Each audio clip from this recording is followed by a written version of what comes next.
And I call the member for Hunter. Thank you, Mr Speaker. I thank the Prime Minister and the Leader of the Opposition for their kind words. I rise to address the tragic incident that occurred in my community on Sunday night, the tragic bus crash in Branxton that has left us deeply saddened and shaken. My heart goes out to the victims, their families and all of those affected by this terrible event. On Sunday night, shortly before midnight, a bus carrying 35 people overturned whilst approaching a roundabout on Wine Country Drive, near the small towns of Branxton and Greta in my electorate. 10 of the bus passengers have passed away and 14 passengers are still currently in hospital, with 2 in intensive care. The passengers were travelling back to their accommodation, having just celebrated a wedding. Mr Speaker, loss of life is always painful, but the abruptness of this event makes this tragedy particularly shocking and difficult to process. First and foremost, I want to offer a huge thank you to the first responders who attended the crash site on Sunday night.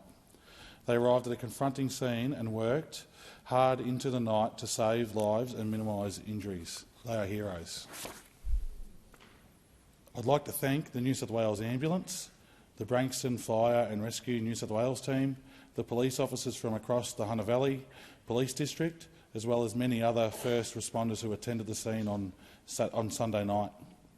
I'd also like to thank the staff at the hospitals across the Hunter and New South Wales who are caring for the hospitalised. You are not only in the minds of the people across the Hunter, but also people across the entire nation.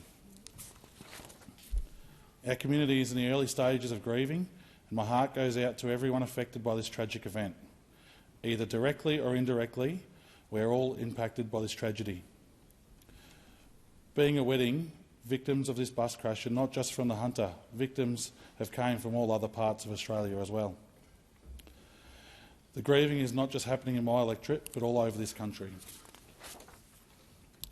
The outpouring of support from across Australia is a tremendous resource for everyone affected. We know that we are not alone. I would like to thank all of my friends in this place from both sides of the chamber who reached out to me over the last few days. We know we're in the thoughts and prayers of so many people. Mr Speaker, my office has received offers of accommodation, transport and other practical resources for the loved ones of victims who have had to make their way up to the Hunter and the hospitals in the wider area. One of the many things that makes the Hunter special is that we're a tight-knit community, and events like this bring us even closer together. Here. Just breathe, Dan. We got you, mate.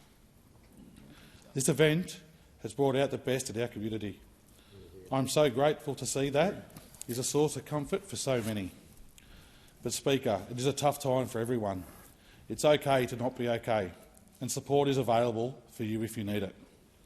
Local emergency management committees for Singleton Council and Cessnock City Council have been set up, and these committees have support resources available, including drop-in clinics staffed with mental health workers.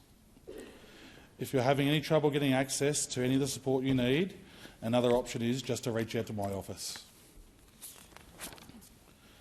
Please do not hesitate to ask for the support if you need it. We will get through this together. As a community, we will undoubtedly mourn the lives that we have lost, but we must strive to heal and rebuild.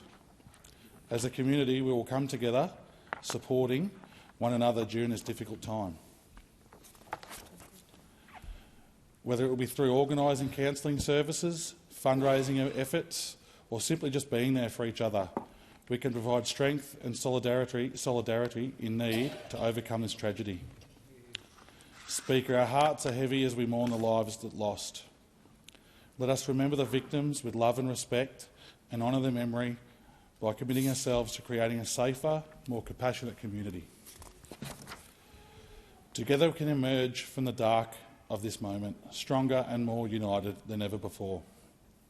My heart goes out to the families and loved ones of the victims in this terrible event. No words can adequately convey the pain and grief you are all experiencing right now. Please know that our community stands beside you in this time of immense sorrow and we offer our support in any way we can. By looking out for each other, by coming together, we will be okay. Speaker, in memory of the victims, please take the time today to call loved ones that are far away, to hug someone that you love and remember just how precious life is. Thank you, Mr. Speaker.